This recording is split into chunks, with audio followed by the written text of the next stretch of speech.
वो ये है कि उसने पाकिस्तान की मिडिल क्लास को रेलिवेंट कर दिया, आपको पॉलिटिक्स में इन्वॉल्व कर दिया।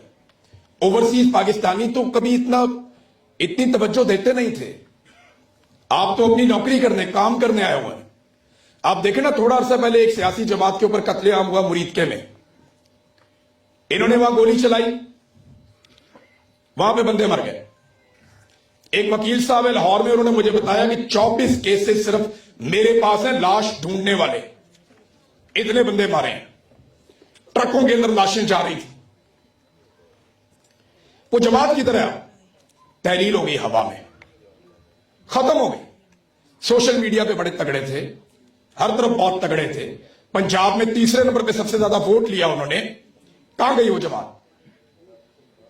क्योंकि उनके पास दो चीजें नहीं थी जो अल्लाह ताला ने इमरान खान को दी।